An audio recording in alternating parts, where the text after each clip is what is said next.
I'm going to move straight into the next part straight away without a break because it is sports movie magic. Okay, I'm going to start off straight away. Our topic this week, okay, the one that we're going to cover this week that I asked the guys to go and have a look at is a movie from 1989 called Major League, starring, well, as you can see here, Charlie Sheen, Corbin Burnson, who was very famous for LA Law at the time, Tom Berger, who was an evil, evil, evil person in Platoon, Wesley Snipes, a very young Wesley Snipes, Renee Russo, and many of the people who really broke through from that.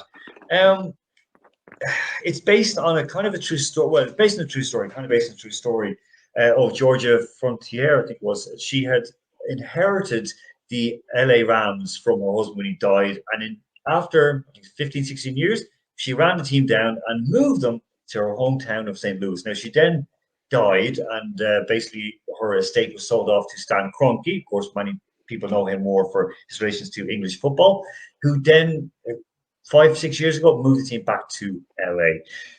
It's about a team who are losing, of course, at the time it was made. It was already 25 years since Cleveland had won anything. They'd won some indoor soccer, for example.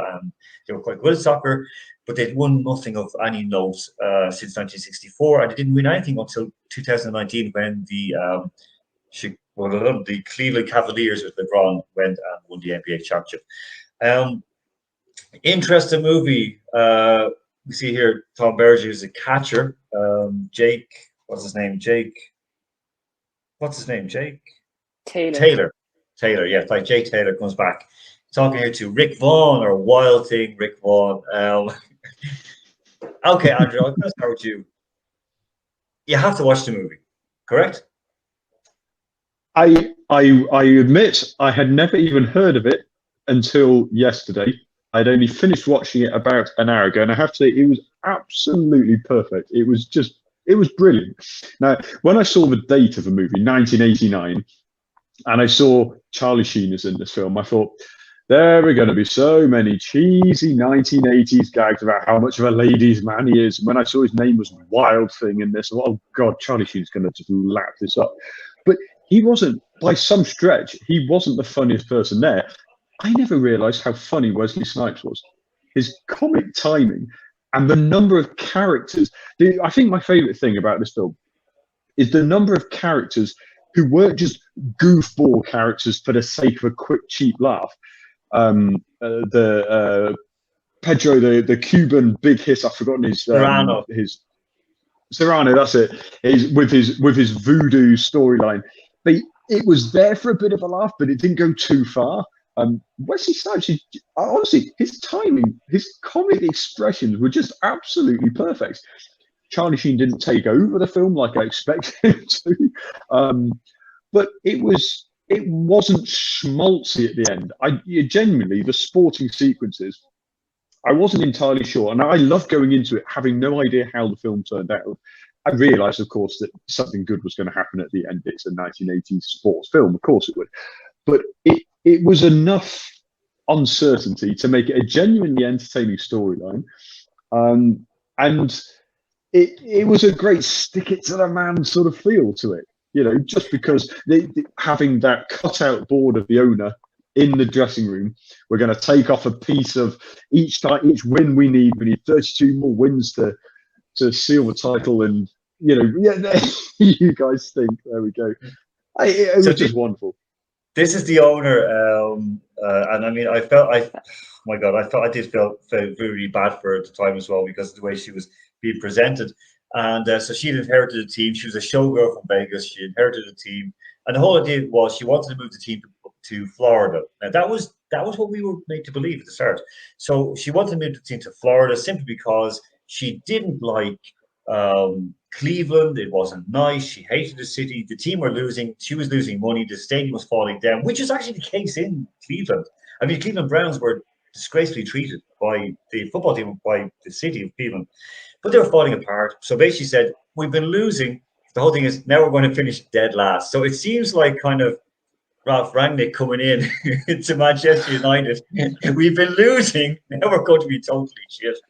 But so you get like the voodoo guy who can like the whole, as you said, the cast of characters are unbelievable. Like the coach, as we see here, Lou, he's been brought in. He was for him, he was brilliant from the very start.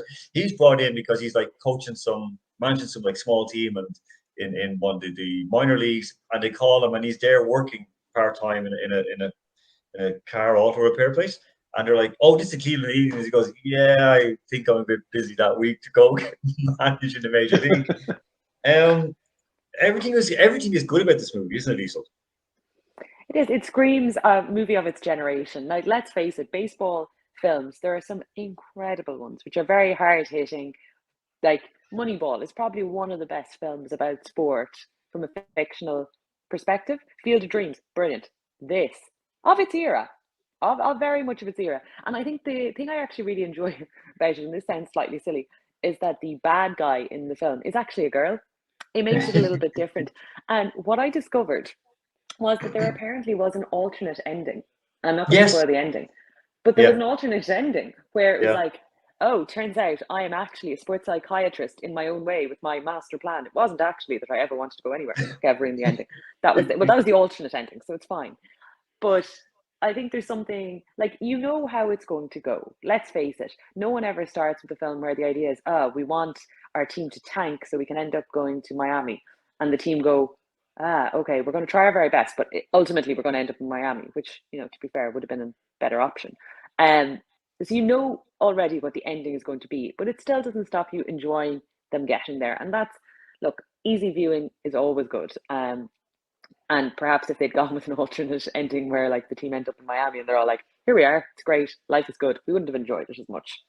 Hey, look, the whole thing, I think it's a very good commentary on American sport in general, by basically saying that a team can just be up and moved if they have less than X number of fans averaging per game. If they're losing money, they can be moved to a better market, which does make sense in some ways, but also it kind of, for me, I'm coming. We know from Ireland, from England, especially from Ireland, where you basically are bread and butter is amateur sports. So you basically play for your village, you play for your county. Like it's just that wonderful kind of like feeling about it that you know these people. And here we see the cheering crowd, who of course dressed as Indians, and they are great throughout it. They're trying to do a Mexican wave with just the four of them, and they're there the whole time. You see as they improve, like everyone goes around it. Of course, Harry Doyle, who's the announcer, who basically just turns to drinking heavily during games to try to get himself through. Isa, go back to you on this one. I come to Andrew. Two questions, Isa. Does it make it better that the lead villain is a woman? And secondly, what would you rate the movie out of 10? I am 100% of the view that it makes it better that it's a woman, because it also, even her background, she's a showgirl. She's not meant to be that female character who you instantly go, isn't she great? We hope everything works out great for her. She's inherited it. Everything is, she's there and just getting it by the fact that she once was a showgirl.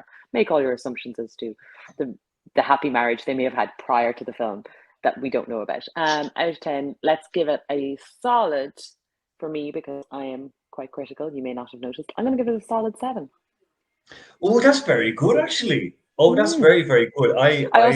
I'm it's getting bonus points for the fact that, can you imagine a film now trying to dress up fans in native Indian headdresses? Just imagine. The number of references as well. But it always makes it cringe, doesn't it? The number of references to Native Americans. It did make me a little bit uncomfortable. That was the one part that was a negative for me. But otherwise, but you couldn't, at the time, that was the terminology.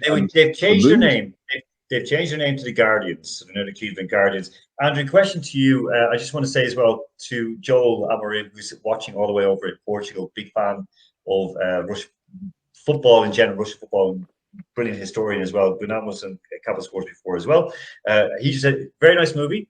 I remember watching the movie back when I was a kid. Charlie Sheen had poor eyesight, as far as I remember, and Pedro Serrano was great. Exactly. I think Serrano, all kids loved Serrano. They were just like, he's brilliant. This big Cuban guy who just smacked the ball a million miles. It's just. And by the way, in 2011, just so you know, keeping on Capital Sports team, Charlie Sheen admitted that in order to prepare for the role, he actually played baseball quite a lot. He'd actually taken steroids. He was 2009, 2010. He'd taken steroids to bulk up for it. And I watched the interview, and he actually spoke about it, that he was being coached. Now, we know this in Hollywood. You're not meant to believe things at all. And basically, we know that a lot of actors and actresses, from Brad Pitt to even to Tom Cruise, as far as I know as well, even though I love him, they do invest in their PEDs. Andrew, question to you. In terms of a sports movie, is it something that could actually happen? And secondly, what would you rate it out of 10? Well, I mean, I think if we're talking about what a sports movie should be, it depends what your taste is. If you wanted a bit of a silly laugh, then Cool Runnings was one that I grew up. That was one of the earliest films I liked. But it really bore very little relation to actual sport, in my opinion. It was just a bit of a goofball film, which I liked. This film, I felt, actually dealt with the mood and the sort of a team bond quite well. I mean, it's this sort of this could only happen in America, in American sport, like you mentioned, because of the quite insane level of business that sport is run like. And now, I don't think it's a realistic film in terms of what is likely to ever happen again. But as a film, for me, I do like films where you can switch off and you can be guided by good characters. And I do think the characters, whatever level you want to pitch, whatever genre you consider the film to be, I thought the strength of the characters was fantastic. I really enjoyed it. I'm less critical than Iseult is, so I would give it a good 9 out of 10, because I would watch that again and again and again, and I would enjoy it. I have simple pleasures. I don't want to think when I watch a film most of the time. I want to be entertained, and I was entertained. I have to fill for you for next week. Space Jam. Oh God! oh no, that was good. That was good. Somebody interesting was, of course, that Renee Russo, she actually made her movie debut that, and also Neil Flynn, who was actually one of the guys walking in the porters, like, kind of, they're like, shit, they're really, really bad. He was the guy who ended up being, I forget, he's in different things. He was in the middle, and he was also in Scrubs. He was the janitor in Scrubs. So if you look at the movie hard enough, the janitor from Scrubs, a really cool, funny guy who is psychopathic, he is in it. That's Neil Flynn. A lot of Irish in it as well. And an interesting was the movie was actually shot in Milwaukee. Okay, so it wasn't shot in Cleveland at all. Also mentioned, of course, that it cost 11 million to make, and it made 75 million back at the box office. So if you have good characters, good acting, solid script, and one of the iconic moments of it is when Corbin Bernsen, who's Roger Dorn, who has a very expensive contract, sort of superstar guy, he comes out with his contract to the coach, hands it to him. What happens next, Iseult? I was only half paying attention to your question. Sorry. I was thinking about watching Space Jam 2. Oh God, no, don't. Okay, what the question was: there's a moment when Roger Dorn, Corbin Bernsen, Iseult, you've disappeared from us and gone silent as well. So she's muted herself. She's going to watch Space Jam 2. Andrew, you remember that moment when he comes out with his contract to coach? Yeah, it was brilliant. He was picking out some clauses in his contract. Says I don't have to do. They were doing press ups as punishments if you misperform or something. And he said, "Look, in my contract here it says I'm not obliged to do any exercise that I deem uncomfortable to me. Here, what do you think of that?" And the coach throws the contract on the ground, doesn't say a word, unzips, and deposits on the contract from a certain part of his anatomy what he thinks of it, and walks off. And he peed on it. He peed on it. You have to make that very clear, because it could be something very sorry, yes, I probably should be a bit more specific. He just pees on the contract and walks off, and it was just brilliant. Because in these sort of films, that character, the temptation probably is to make this down and out lower league manager who gets his shot at the big time, to make him some sort of, turns out to be some top thumping, inspiring, powerful speaker. He wasn't. he genuinely didn't care, and that's what made him such a good coach in this little role. I thought that was brilliant. I've never seen that happen. I did see where a manager in a soccer team got a player's contract and tore it up in front of him and threw it at him. I was quite shocked because I was only like 17 or something at the time, or no, I was 19 at the time. I was like, oh my God, I couldn't believe that happened. But I understood why it took place afterwards, because the manager told me then afterwards why he did it. But that when he takes and pees on the guy's contract, I think managers across the world, coaches across the world are going, oh, please, let me do that once. It's so iconic. Can you imagine how much water you'd have had to have given Ralph Rangnick and given him before he went out all the contracts last year? He would have been like, look, lads, I've got to drink a lot of water and get all the water out here now. Here I go. He'd have to borrow Mike Tyson's fake penis and the baby pee. So to just squeeze it, like, you know. Right. On that note, so 7 out of 10 from Iseult, 9 out of 10 from Andrew. Next week we'll have another sport. I'm going to set the guys another task. I'll do it tonight. I'm not going to say Space Jam. You know what I'm going to say? And this is an interesting one. I'm going to say Cool Runnings. Cool Runnings. Cool Runnings. There you go. I wanted a pet egg for years, and then instead I got 2 huskies. I'm all... It was almost the same. My lucky egg. I'm just picturing a young Iseult with a pet egg. Go on, Eggy. Here we go. I'm already giving you my mark. I'm Did you not paint eggs in I'm school? already giving you my depraved childhood, had you? Listen, okay, on that I'll say thank you very much. Joel Amram said that he said it's a very nice movie, and he agrees with you, Andrew. He says 9 out of 10. Tom Berger was a typical veteran player, struggling with knee problems. That's dead right, exactly. Couldn't get up. He was a catcher, and he couldn't move.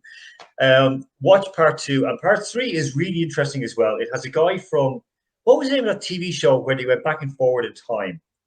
Not Space Jam, Time Jam. Remember the one? I know the one you're on about. Back to the Future.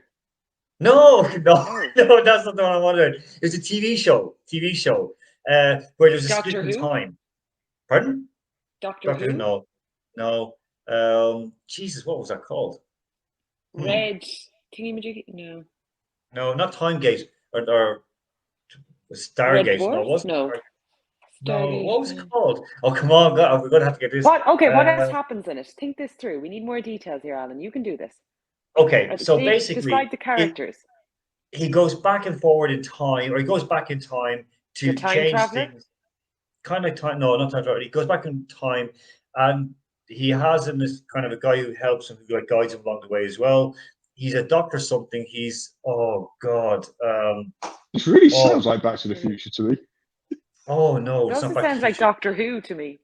No, I'm going to have to look at it now because oh God, it was you would have not. It was like well, that's uncanny. It's I know it straight away now. I mean, anyway, this guy, he's Gus, and he appears in the third one. I'm trying to remember his name. Gus.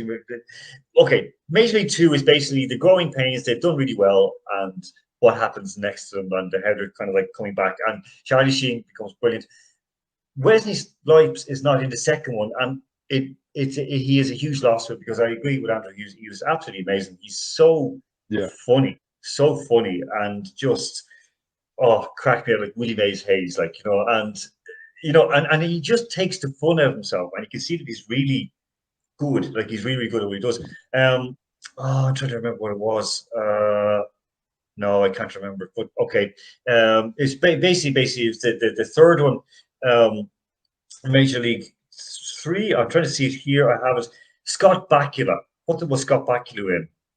Quantum Leap. There you go. Quantum Leap. I just remember it. Quantum Leap before I could find it. Remember that? Quantum Leap? No? I remember the name, but I don't think I watched it. And I watched a lot of rubbish TV. Clearly. Yeah, quite clearly I watched a lot. This was very good TV. Very, very good TV. So. Then it wouldn't come on my radar. That's why we don't know. Okay.